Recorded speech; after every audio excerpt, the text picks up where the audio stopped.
করা ঠিক হবে না। যা বলার ওদের এক্ষুনি বলে দাও। কিভাবে বলি বলতো? কড়া করে বলবো নাকি নরম সুরে বলবো?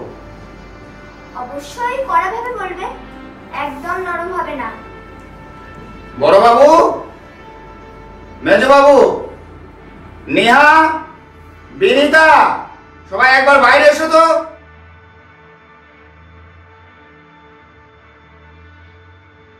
কি হলো? সাত সকালে হাঁটা করছো কেন? তো আবার সবাইকে একসাথে? বলছো কেন আঙ্কেল? আপনি যদি আমাকে এই সাত সকালে এখন রান্নাঘরে ঢুকে রান্না করতে বলেন, আমি কিন্তু পারবো না। এসব তুমি কি বলছো? বাবার সাথে ভদ্রভাবে কথা বলো। কোন দিন তুই রান্নাঘরে ঢুকিস নি? না, রান্না বান্না সব কিছু তো আমিই করি। আর আমার রান্না যখনই শেষ হয় তখন তুই গিয়ে ন্যাকামি করে বলিস, এ মা তোমার রান্না হয়ে গেল, আমরা কিছু করতে হলে বলো। তুমি কি বলতে চাইছো দিদি? মানে বাড়ির সব কাজ তুমি একা হাতে করো আর আমি কিছু করি না? দেখো, এই রোজ রোজ অশান্তি নিয়ে, এই কাজ নিয়ে অশান্তি আমার একদম ভালো লাগছে না। তুমি তোমার আর আমার জন্য রান্নার অন্য লোক খোঁজো, আর নয়তো আমাকে অন্য কোথাও নিয়ে গিয়ে রাখো। তুমি একটু বেশি বলছো না? সামনে বাবা বসে আছে আর তুমি বৌদির সাথে ঝগড়া করছো। ভুলে গেছো বাবা কিন্তু এখানে কিছু একটা বলার জন্য ডেকেছে, আর তোমরা যার যার নিজের মতো করে কথা বলতে শুরু করে দিয়েছো। বাবা, যা বলো তাড়াতাড়ি বলো তো। আর টাকার প্রয়োজন হলে আমাকে চাইবে না, দিতে পারবো না।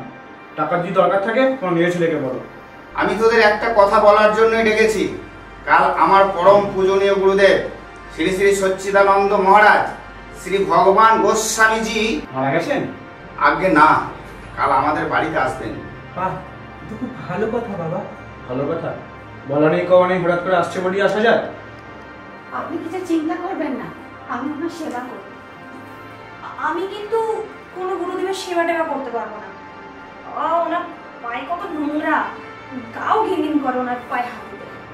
বাবাকে বাবার কথা শেষ না করতে দিয়ে তোরা বকবক করছিস? বাবাকে বলতে দি, বাবা কথা শেষ করুন, তারপর তোরা বল। তো তুই কি আজকাল বাবার সমতুল্য ভাবছিস নাকি? ছোট ছোটর মতন থাক, ইনকাম করতে শিখলে তখন আমাদের সাথে কথা বলবি। তোদের সাথে আমি এমনিতেও কথা বলতে চাই, এখন তো তুই বৌদি আমাদের খেতে দিতেই ভুলে যায়। চুপ কর একদম। কিছু মনে করিস না বোন, আমি সকালে যেতে চাই রান্নাঘরে, তোর বরটা আমাকে যেতে দেয় না। এই সংসারে থাকার চেয়ে সুমিতার মতন গুরুদেবের সান্নিধ্যে চলে যাওয়া ভালো। হ্যাঁ, সেটাই ভালো। ওখানে গিয়ে ওটা বৈষ্ণব খুঁজে কেমন তোমার গুরুদেবের কাছে যেতে বসো। কোথায় যাচ্ছিস? গুরুদেবের আশ্রমে। শোনো বড় বৌমা, শোনো মেজ বৌমা, আমি সাফ সাফ জানিয়ে দিচ্ছি, কাল গুরুদেব আসছে। আমি যেভাবে বলবো গুরুদেবের সেইভাবে যত খাতির করবেন।